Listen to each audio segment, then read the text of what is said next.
Halo Resmada, kami dari kelompok 5 nih mau ngajakin kalian buat mengenal salah satu kearifan lokal di kota Kediri. Hari ini kami mau ngajakin kalian untuk mengenal kelenteng Cho Hee Kiong. Tapi sebelumnya, intro dulu yuk.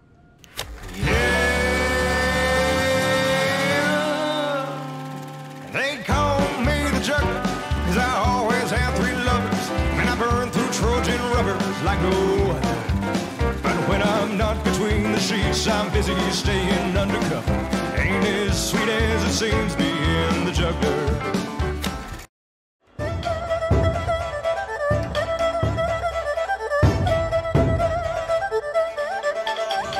Kota Kediri, kota yang terkenal dengan berbagai macam makanan khasnya ini, ternyata juga menyimpan segudang bangunan bersejarah di dalamnya. Salah satunya adalah bangunan yang akan kita bahas di video ini. Bangunan ini merupakan bangunan yang menjadi bukti datangnya etnis Tionghoa di kota ini. Bangunan itu adalah kelenteng Cho Hee Kiong. Ada banyak versi tentang siapa dan bagaimana kelenteng ini didirikan. Bahkan hingga saat ini pun pengurus kelenteng ini tidak tahu siapa pendiri kelenteng ini sebenarnya. Kelenteng ini berdiri sekitar tahun 1817, tetapi hingga saat ini pun kita tidak tahu siapa pendiri kelenteng ini sebenarnya, dikarenakan usia kelenteng ini yang sudah lebih dari 200 tahun. Menurut cerita pada zaman dahulu kala terdapat seorang musafir asal Tiongkok yang datang ke kota Kediri. Musafir ini datang melalui jalur Sungai Brantas yang dulunya merupakan jalur lalu lintas perdagangan. Saat itu keadaan di Cina sedang tidak baik-baik saja. Banyak pertengkaran antar saudara dan perekonomian mereka sedang sulit. Maka banyak dari mereka untuk berimigrasi ke wilayah ini untuk memperbaiki taraf hidupnya.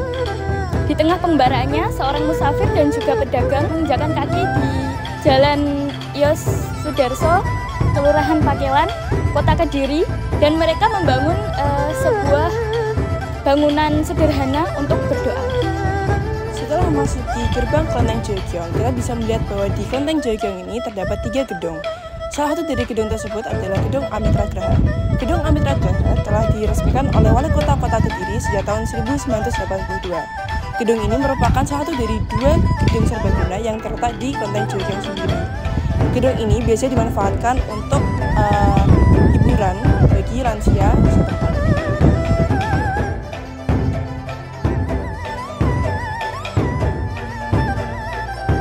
Untuk gedung yang kedua sendiri ada Gedung Pasada Graha yang dibangun oleh PT Gudang Garam pada tahun 2011. Gedung ini juga merupakan salah satu gedung serbaguna yang ada di dalam kelenteng Cho Hee Kiong ini. Ini merupakan gedung yang paling baru yang dibangun, yaitu seperti baru diresmikan pada tahun 2013 menurut keterangan narasumber kemarin. Gedung ini juga sering digunakan oleh masyarakat setempat, masyarakat Kota Kediri untuk bermain olahraga badminton.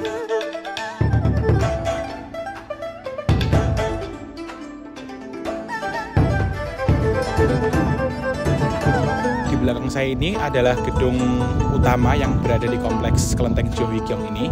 Jadi gedung ini merupakan gedung yang tertua yang berada di sini, yaitu diperkirakan dibangun pada tahun 1817 oleh musafir Cina yang datang ke Kediri untuk berdagang. Nah, jadi fungsi dari gedung utama ini sendiri adalah untuk masyarakat yang berkepercayaan Tridharma untuk beribadah. Jadi apa sih Tridharma itu? Tridharma merupakan 3 kepercayaan yang sering dianut oleh masyarakat Tionghoa. Dalam bahasa Hokkien, Tridharma disebut sebagai Samkau atau yang berarti 3 ajaran. 3 ajaran yang masuk ke dalam Tridharma itu sendiri ada yang pertama, ajaran Buddhis, yang kedua ajaran Tao, dan yang ketiga ada ajaran Konghucu. Nah, dengan adanya Tridharma ini, itu merupakan salah satu daya tarik dan juga merupakan salah satu hal yang unik yang dimiliki oleh kelenteng Cho Hee Kiong ini yang bisa membuktikan bahwa leluhur kita zaman dahulu, khususnya etnis Tionghoa yang berada di Kediri, sangat menghargai yang namanya keberagaman dan juga sangat menerapkan sikap toleransinya. Sebagai tuan rumah, altar Dewi Tian Sang Singbo sendiri berada di bagian tengah-tengah bangunan utama kelenteng. Dan untuk patungnya sendiri sengaja dihadapkan ke arah Sungai Brantas yang merupakan tempat masuknya dia. Untuk patung-patung dewa dan dewi yang lain berada di sisi lain dari kelenteng. Untuk patung dari Nabi Agung sendiri terletak di sebelah sisi kanan kelenteng dan mereka disusun secara berjejer tiga-tiganya. Menurut Ibu Sri Sulanjari yang merupakan mantan pengurus kelenteng ini, siapapun boleh berdoa di kelenteng ini. Tidak ada aturan yang menjelaskan kita harus kemana dulu sesuai urutannya, tidak ada. Jadi kita bebas mau ke altar manapun sesuai kebutuhan. Sudah menjadi kebiasaan bagi para perantau dari Cina untuk membawa dewa-dewi mereka saat berpergian. Begitu pula dengan musafir yang mendirikan kelenteng Cho Hee Kiong ini. Beliau membawa Dewi Tian Sang Simpo atau Dewi Samudra saat berpergian ke kota Kediri. Beliau meletakkan patung Dewi Samudra di sisi timur dari Sungai Brantas. Maka dari itu juga kenapa Kelenteng Joyong ini berdiri tepat di sisi timur Sungai Brantas. Seiring berjalannya waktu, banyak perantauan dari Cina yang membawa dewa-dewi mereka dan berdoa di tempat Tian Sang Simpo berada. Sehingga banyak dewa-dewi yang berada di Kelenteng Joyong, seperti Dewi Kwan Im, Dewa Kwan Kong, dan para nabi-nabi agung lainnya.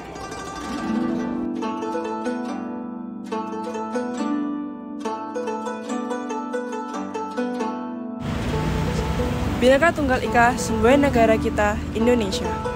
Bersatu dalam keanekaragaman, perbedaan bukanlah suatu hambatan untuk terbentuknya pundi-pundi kedamaian di negara kita, Indonesia. Justru perbedaan inilah menjadikan negara kita lebih indah dengan destinasi wisata yang kompleks, seperti historis, budaya, bahkan religi. Contohnya seperti Kelenteng Joyong yang berdiri di Jalan Yosudarso, Kelurahan Pakelan, Kota Kediri. Selain sebagai destinasi wisata dan tempat ibadah, Kelenteng Joyong juga merupakan suatu bentuknya toleransi antar umat beragama di Kota Kediri. Dengan mempelajari perbedaan tradisi budaya yang ada di Kota Kediri ini, merupakan satu bentuk toleransi kita sebagai umat beragama. Maka dari itu teman-teman semua, marilah kita lestarikan budaya-budaya di Kota Kediri ini, agar semua orang tahu betapa indahnya Kota Kediri ini. Kami dari kelompok 5, sekian dan terima kasih.